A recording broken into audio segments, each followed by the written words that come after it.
perkara yang melibatkan Nadiem Makarim sewaktu menjabat sebagai Menteri Pendidikan, Kebudayaan, Ristek, dan Teknologi. Ada pernyataan dari kuasa hukum Nadiem Makarim, yaitu Hotman Paris, yang mengatakan bahwa perkara Nadiem Makarim dengan kasus Tom Lembong adalah mirip. Tentang pernyataan bahwa kasus Nadiem Makarim dengan Tom Lembong ada kemiripan dibantah.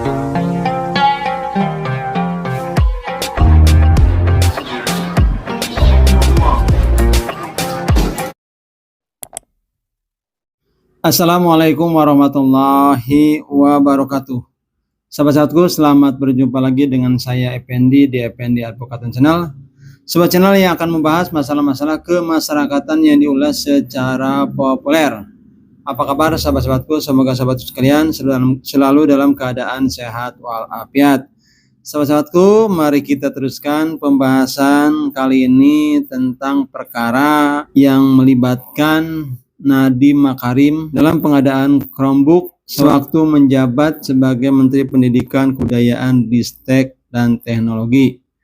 Nah, sahabat-sahabatku, ada pernyataan dari kuasa hukum Nadiem Makarim, yaitu Hotman Paris, yang mengatakan bahwa perkara Nadiem Makarim dengan kasus Tom Lembong adalah mirip, dikarenakan tidak ada dana aliran yang masuk ke kliennya, kemudian juga tidak ada unsur untuk memperkaya diri sendiri maupun unsur untuk memperkaya orang lain atau korporasi. Jadi menurut Hotman Paris bahwa kasus Nadiem Makarim itu sama dengan kasus Tom Lembong. Dan Hotman Paris juga mengajak istana dan kejaksaan untuk gelar perkara, dan katanya Hotman Paris ini akan bisa membuktikan bahwa Nadiem Makarim tidak menerima sepeser pun uang yang masuk ke kantongnya.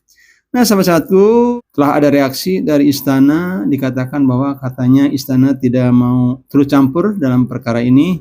Kemudian juga kejaksaan tidak banyak memberikan komentar, cuma menceratkan bahwa kejaksaan tetap berpatokan pada ajas praduga tak bersalah. Penyidikan masih terus berlangsung. Nah, sahabat-sahabatku, tentang pernyataan bahwa kasus Nadiem Makarim dengan Tom Lembong ada kemiripan dibantah juga oleh dosen hukum pidana Universitas Indonesia, Ibu Febi Mutiara Nelson, yang dikatakan bahwa beda antara perkara Tom Lembong dengan Nadiem Makarim. Tom Lembong hanya tepat pada tataran politik, bukan hukum, demikian yang dikatakannya.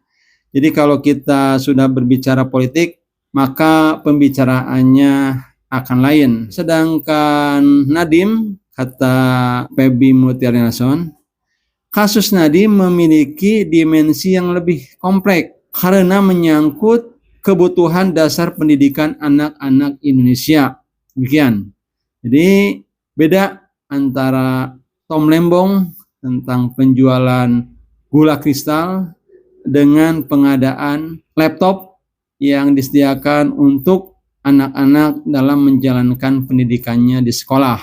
Kemudian juga sahabat-sahabatku, di kasus Lembong, di mana Lembong telah dihukum, telah diputus 4,5 tahun, tapi kemudian ada abolisi dari Presiden Prabowo, sehingga Tom Lembong ini tidak menjalankan hukumannya.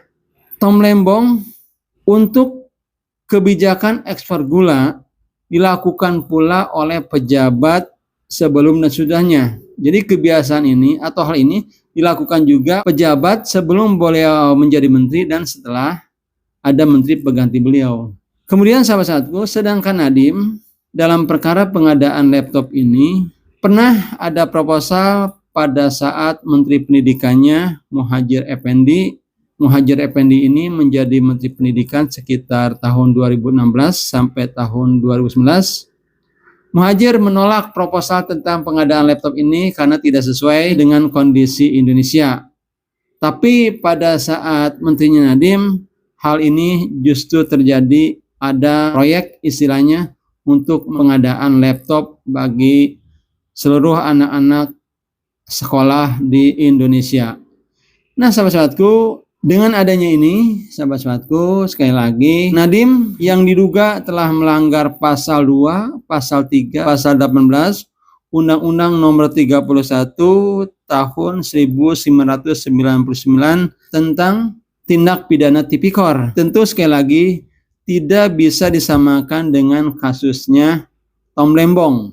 Saat ini Tom Lembong sudah mendapat pengampunan abolisi dari Presiden Prabowo. Tentu Nadiem Makarim yang diduga telah melakukan korupsi di pengadaan laptop untuk seluruh sekolah Indonesia, belum tentu juga Nadiem Makarim ini mendapat abolisi seperti yang telah didapatkan oleh Tom Lembong. Itu saja sahabat-sahabatku yang saya dapat sampaikan. Saya tutup billahi taufiq wal hidayah. Wassalamualaikum warahmatullahi wabarakatuh.